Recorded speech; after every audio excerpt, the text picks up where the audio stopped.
Hi, I'm the True Wise Gamer, giving off my vast knowledge so you may understand games a bit better.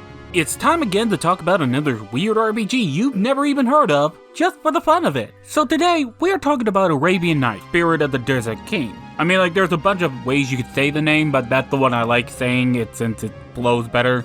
In any case, this game has always been on my radar, something that I've always wanted to talk about, but I've never made much of an effort to do so until now. And I thought to myself, why not? As this video is more of a spiritual successor to my Eternal Filiana review, and yes, I am still calling it Filiana. Felena is a stupid name.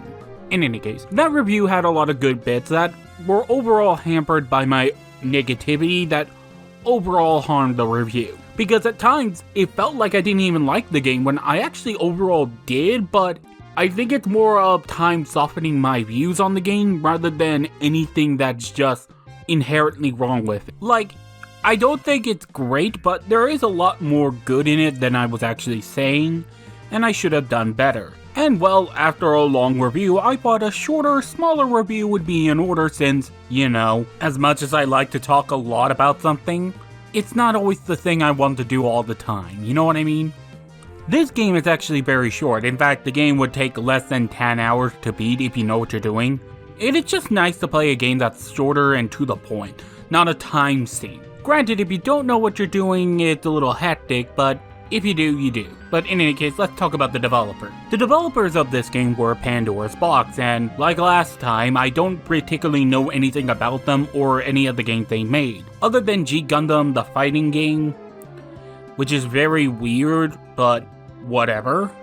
Which honestly sucks, as I was actually looking through some of the games they made, and they made a lot of RPGs, and some of them were very interesting. So next time I might try to do one of their RPGs again, though that might be some other time.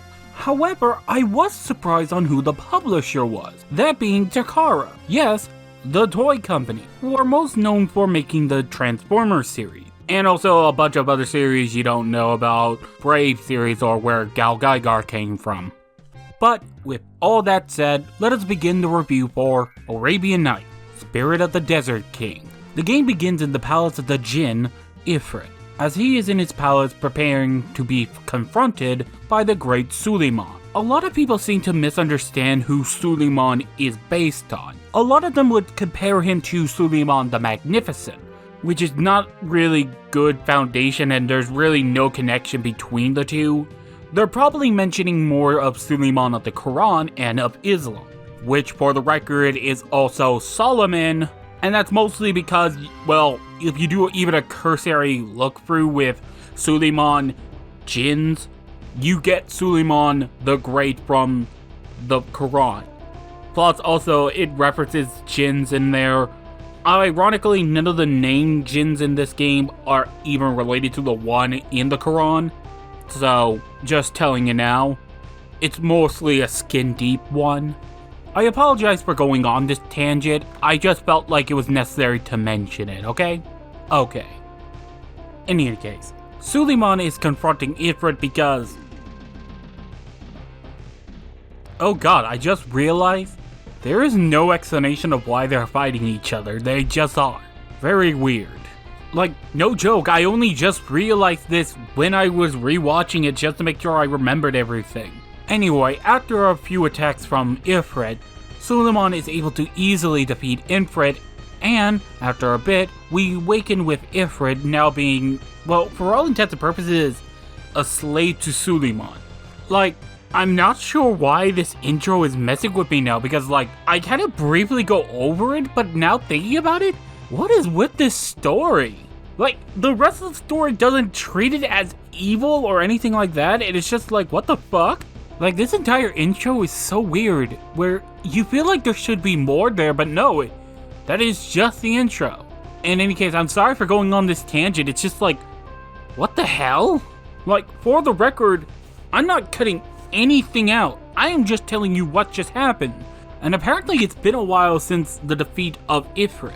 And while Suleiman sent him out to get some water, Suleiman is then attacked, and by someone, we'll learn about that later on.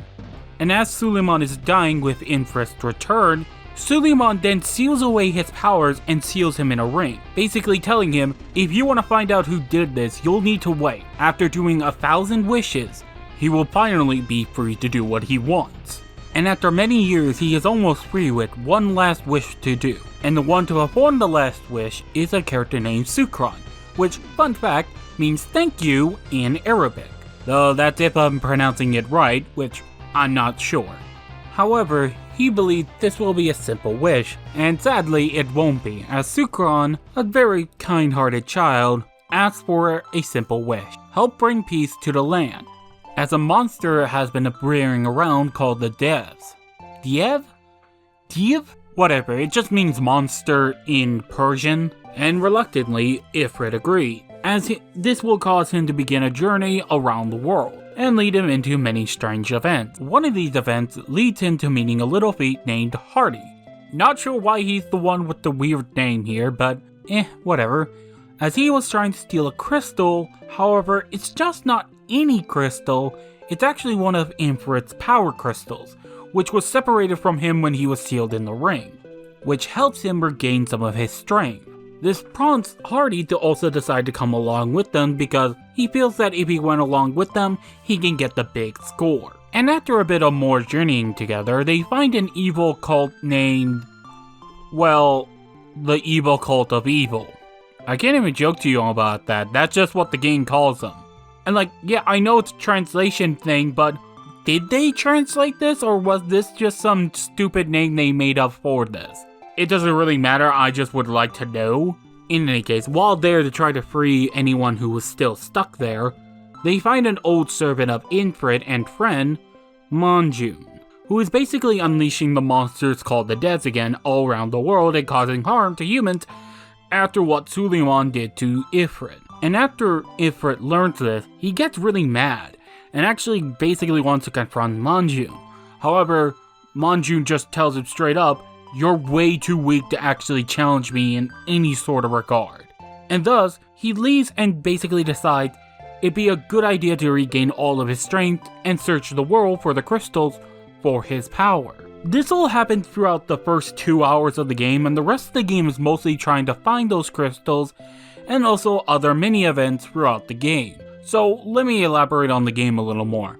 Those mini events I mentioned, well, those are a little weird as the game becomes a little non-linear, where basically you can go off in any direction you want, and while there is a scaling, it's a very weird one. Like at any time you can go back to Manjun and beat him up. In fact, I recently learned that you can actually fight Manjun here, right now, and if you beat him, you beat the game. Yeah, it's pulling a Tails Up thing, where basically there are mandatory events where you have to do something, but if you actually beat the thing, the game just ends, which is really neat, and I'm just referencing how it's interesting, but in any case. And that really begs the question, other than the crystals, what else is there to find? Well, let's actually talk about that now. You see, Ifrit was not the only Jinn sealed away, as others were sealed away as well. This was done by Suleiman for purposes that we will talk about later, as he's also not dead. And while you're out there, you can actually find these Jinn and maybe recruit them to your side. Though how will they assist you? Mostly through combat, which, let's actually talk about it now since might as well. The game is a basic turn-based RPG, and unlike, when I say it's basic, I mean it is really basic at times, obnoxious at times. It's actually only after you find the crystals and other Jinn that the combat really open up and give you more abilities to use. However, it's a weird problem because you see, these abilities don't matter much by the point you gain them. That's mostly because they can deal with most foes easily enough. And I mean, sure, when you gain these other abilities to handle them, it's nice, but it's like giving you a hand cannon instead of a Glock. You know what I mean? But what can they do in combat anyway? Well, let's explain that now. Ifrit has the ability to just straight up use magic. However, they're usually just one-shot attacks, and due to how elements work in this game, because yes, those are a thing, you need to be careful on which enemies can be effective against what, and more times than not it's easy to tell, but other times it's a little annoying. There are other abilities, I'm just telling you that this is just how you're going to experience it for the most part. Sucron can actually summon the other Jinn in combat to help deal damage and maybe use their abilities, which can be really powerful. Problem is, you don't gain this ability until way later, and by the point it does come into focus, it's sadly not as useful as the game thinks it is. Mostly for two reasons. One, it basically eats up a turn that could have been used to attack someone, and more importantly the other one, they're a bit random, so that you don't have real control over them and can't ask them to use their ultimate kill everything ability. I mean, it's not totally worthless, but it's just like a little annoying. Ironically enough, Marty gains abilities throughout the entire game. It just said he's also the feat character of the group, meaning most of these abilities aren't useful in a combat scenario and barely do anything in combat to begin with. Poisoning an enemy maybe, or lowering their stats maybe. You know, I have this entire video where I talk about status effects and ailments and all that jazz and talk about why people don't use them. That's in the card one day. I'm just gonna mention that now. In fact, it might be the next video I make, just because I felt like it. Anyway, I'm just making the point that I didn't use them, and like the only abilities I actually used were the run away from fights ability because it was the most effective way to get out of combat, and the steal ability because of some event that required me to gain a lot of one particular item for some dumb reason. And you might be noticing throughout all my footage, most of the combat is just me auto-attacking and just smacking the foes upside the head. And that's again due to because of how combat works and how the game kinda deals out abilities. As I stated earlier, Sucron doesn't even get abilities until like way later.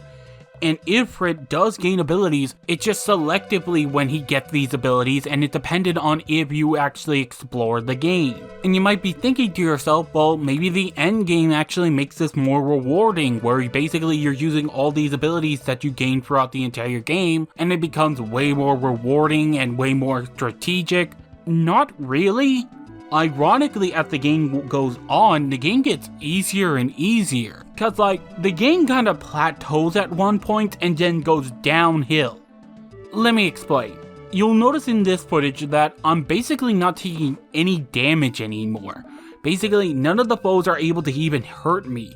And the only reason why I take damage anymore is if I get poisoned, which rarely happens, or they played a card on the field and that dealt me damage. Which, let's actually talk about the cards. God damn it, I can't get away from them. Anyway, cards kind of work like field spells, basically giving a bonus or a detriment depending on who's playing them. Cards come in a variety of two categories, where the first one tells you the type of card and the other one is their level, which affects what abilities they may have. Like a level 1 fire card is different from a level 2 fire card, because they might give different abilities. Though I'm not sure how these cards work in particular because they're not really particular on telling us that. Like some early cards can deal a lot of damage and some of the level 5 cards can't do any damage. I was very confused by this, and I'm not sure why it's like this, but it doesn't really matter. Because overall, most cards aren't worth using unless you just want to use them and maybe trade out for some better cards, as while I say cards aren't useful, some of them do have very powerful abilities that can change the game, like turning off magic, attacks. Usually all the moon cards are really powerful, or maybe heal you during battle, which is also a thing. But the problem is, more times than not, they're not game changers, they're just a nice bonus, which is not a problem per se, but they're not like something I'm actively thinking about, you know what I mean? They're just something I used rather than something I considered. You know what I mean? And ironically, it's just very strange, as I'm not sure what's up with this game's difficulty. I mentioned earlier how the game kind of plateaued and how enemies really couldn't deal any damage to me. And you might be saying to yourself, well, at least that must have made fights go faster. Not really, it just slowed down everything because, well, yeah, you weren't getting dealt damage, your damage wasn't really all that improved. In fact, the enemies got stronger and stronger and that just meant battles kind of prolonged themselves too long. They become knuckle draggers that just offer nothing. And let me tell you, it does not help that there are so many random battles that it basically made every fight this just dread-inducing thing when you just want to get done. And that sucked because, let me just tell you something straight up. If I exclude the combat, everything else about this game is pretty good. In fact, one of the cool nice things about this game is the details in it. Like in combat, if you notice some in the footage, they're actually using different weapons throughout the entire game, which is really neat. Like, I don't know, there's not a lot of RPGs that did that at the time. And overall, speaking of graphics, the game looks great, like overall very well done. Kinda up there in the level of Final Fantasy VI, which is still amazing. Though, to be clear, that's more of the models of the games where the NPCs are like, they're like up there in like Final Fantasy VI category, while the environments themselves look something like from Final Fantasy V to me.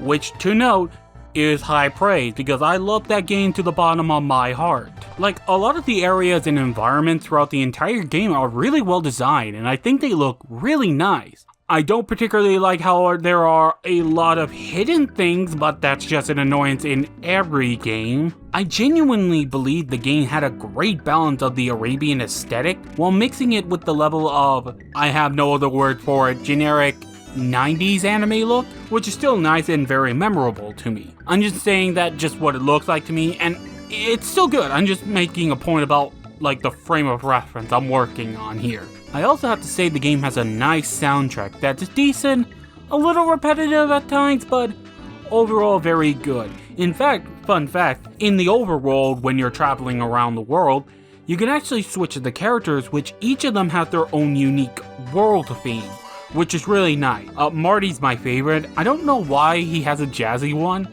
Also, what is with media and giving criminal-esque characters a jazzy theme? Maybe I need to look more into this. But overall, I think it's a really good soundtrack. But in any case, let's actually talk about the story a bit more and my thoughts and feelings on it. Overall, I think the story is, from everything you just heard earlier, it's very simplistic, very bare basics, but that's to its benefit, if anything. It's not overcomplicating itself and is just telling a genuinely simple story that I think is charming enough. I mean, the characters are also likable enough, with a little silly moments here and there that overall really do help the journey out a lot. Make no delusions, I would have loved more, but what we got was good enough. And even with the constant battles, I was still enjoying myself and I was enjoying playing the game.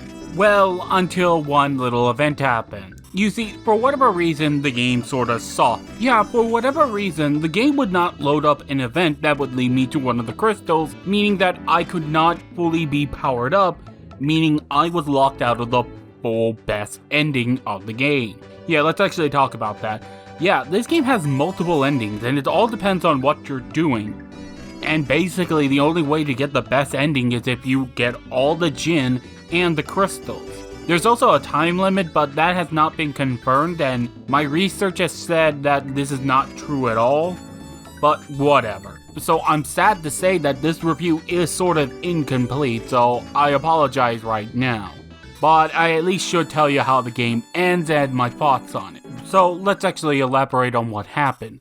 Throughout the game, there has been mentioning that Suleiman has been around, and that, yeah, he's the one who actually has been sealing out the other Jinns. And in fact, Manjun was the one who actually attacked Suleiman, and it took him a while to actually recover. But by the time he recovered, he actually realized that something was weirdly going on around the world, and thus went into hiding for a long time, thus sealing out the other Jinns so that if the need arises, they can basically destroy whatever is causing it. Though this, weirdly enough, does not address the fact that Suleiman's just still alive and he's actually meeting his descendant, Sukron, which is just very strange that the game doesn't really mention how the hell he's still alive. It's just weird, like, you think the game would, or at least even hand wave it away, but no, they just don't even bother. Actually, speaking of Sukron, I'm a little surprised that the game didn't bother to actually also add in some stuff about her backstory.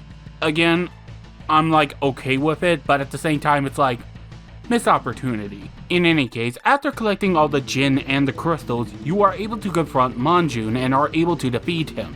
However, suddenly out of nowhere, a being called Gaia, who is mentioned to be the goddess of the world, basically says, "Ha ha ha, stupid Monjun, you knew you couldn't handle this, but I, after the many sacrifices you have done for me, I will now be able to reclaim my world, you fool." And to note, Monjun actually only worked with Gaia was so that he could find Ifrit, but a bunch of other stuff, and the hatred he felt for humans for so long kind of corrupted him in a way, and only after the fact does he actually realize he fucked up.